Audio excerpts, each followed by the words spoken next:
Hi everyone.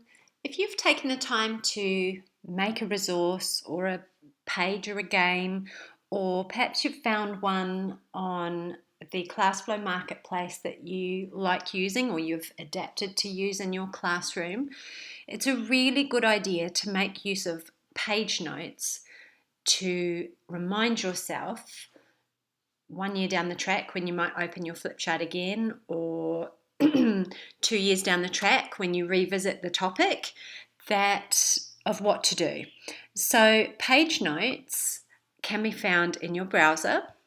It's the little sticky note icon here, as you can see, and you can simply type the instructions. So turn on the dice roller by clicking on the die image.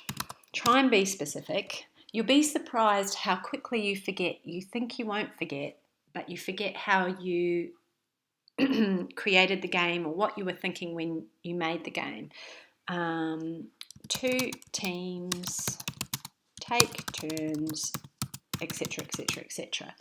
So as soon as I have written in the page notes browser, I suddenly have a note icon up here. So if you have downloaded flipcharts from the websites that you can download them from, like ClassFlow Marketplace, there should be page notes. More often than not, there are not, but I'm a huge advocate of them, not only to remind yourselves of how to play a game, but also so that you can leave instructions for students on how to use the page. So it could be that this is an activity that one group is going to do. They're going to split themselves into those 2 teams and play this during maths time. A further example of this, instructions here for the students on how to use a page, and I've related it to their exact reading lesson. This would be matched into my planning book as well. Also, just to show you that if I use the format toolbar option down the bottom of the page notes browser, I can then make changes to, ooh, that's very big, changes to my text. So I can make things stand out. Got a little bit crazy there.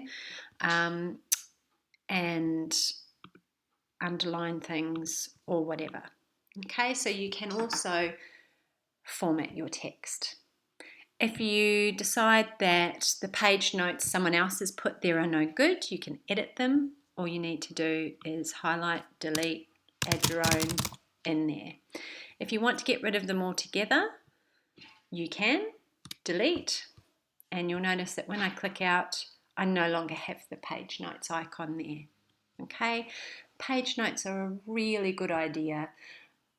So useful for yourself to remind you of what you were going to do in that lesson. Sometimes I just used to have key questions or key words down the side in my page notes browser just to prompt me in case, as we do sometimes when we're busy, we forget where we were going, what purpose of that particular page was.